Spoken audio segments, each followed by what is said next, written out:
Welcome back to Clinical Conversations. I'm Joe Elia. Earlier this month, the New England Journal of Medicine published 3 research papers on sodium, and they brought to mind an interview that we did in 2011. In that interview, Dr. Jan Staessen, who just published his own study on the subject in JAMA, warned that the United States risked increased cardiovascular disease rates if it restricted sodium intake to the levels recommended by the Department of Agriculture. Those levels are roughly 2,300 milligrams or under for about half the population, and under 1,500 milligrams for the other half of the population, those who are above age 50, who are African American, who have hypertension, diabetes, or chronic kidney disease. I've asked Dr. Staessen whether he'd discuss the implications of the new research with us, and he's kindly agreed. He's talking with us today from his office at the University of Leuven in Belgium. Welcome back, Dr. Staessen. Thank you. 2 of the papers used fasting urine specimens to examine the relation between sodium intake and cardiovascular events and between sodium intake and blood pressure. What did you think? Yes. Were the results pretty similar to yours, despite the differences in technique? Well, we have never been able to to demonstrate in our population studies that this relationship between sodium consumption, as measured from 24-hour urinary excretion, and blood pressure. In contrast, we always find an inverse association between blood pressure and potassium output in the urine. Mm. If we now discuss a study that is looking at the effect on blood pressure, you have to realize that, in fact, there was no 24-hour urinary excretion measured, but they used morning fasting urine samples. Yes. Although the method was validated according to the authors, and they needed 100,000 people to demonstrate a relationship, which, according to me, tells something about the strength of the association. So if you look at the effect size, so in the whole population for systolic pressure, for 1 gram increment in estimated sodium excretion, you have an effect on systolic pressure of 2.1 millimeter mercury and on diastolic of 0.78.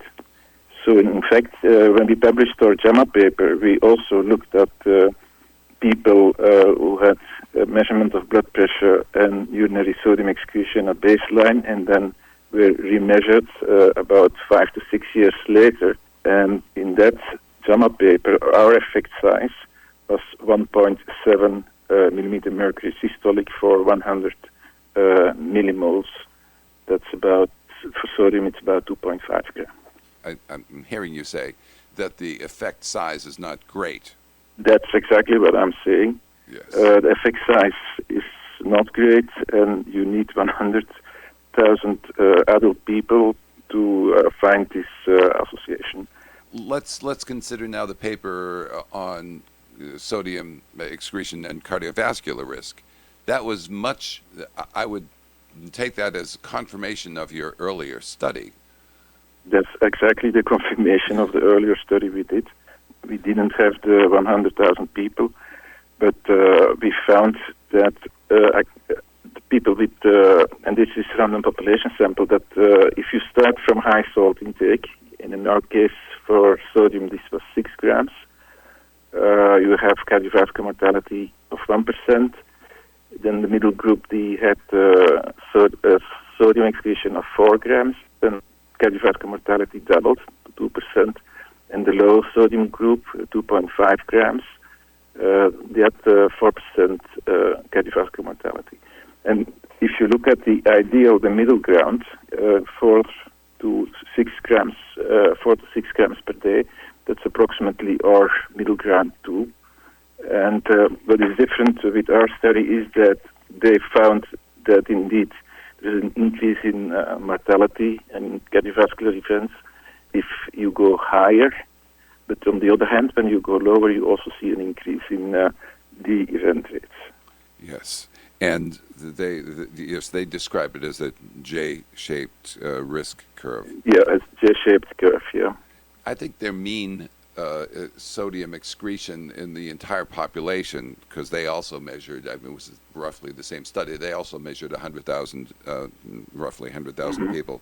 The mean sodium excretion was something on the order of 5 grams, Yeah. which is So that's a, mhm. which is you know, the new, I guess, the reference point against which they compare the greater than 7 grams or less than 3 grams. That level of 5 grams is about twice the level recommended by the Department of Agriculture in the U.S. The third paper, though, is a meta-analysis of collected data, and it attempted to estimate mortality from excess sodium intake. And I wonder what, as I was reading it, I wondered what your reaction would be to that paper.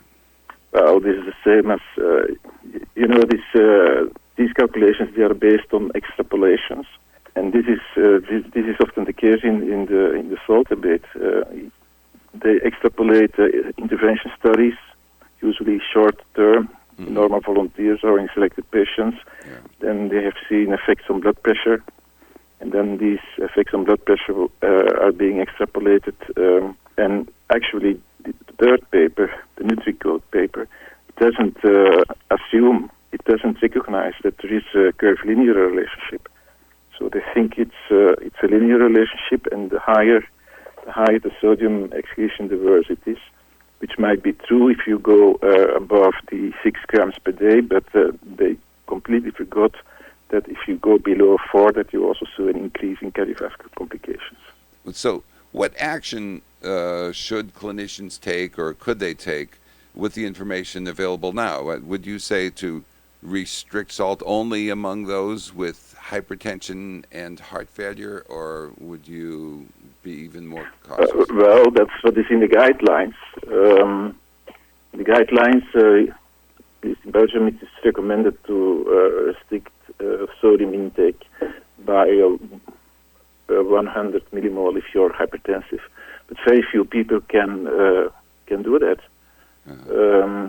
I think if you look at what you can do in terms of lifestyle for high blood pressure, there are things that are much more important. To give one example, obesity, I think, is a major problem in hypertensive patients. Another thing is physical activity, and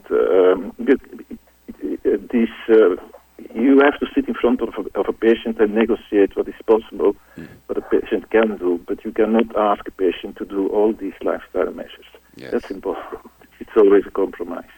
And in my personal practice, reducing salt intake is not the primary point that I discuss with my hypertensive patients in terms of lifestyle. Okay.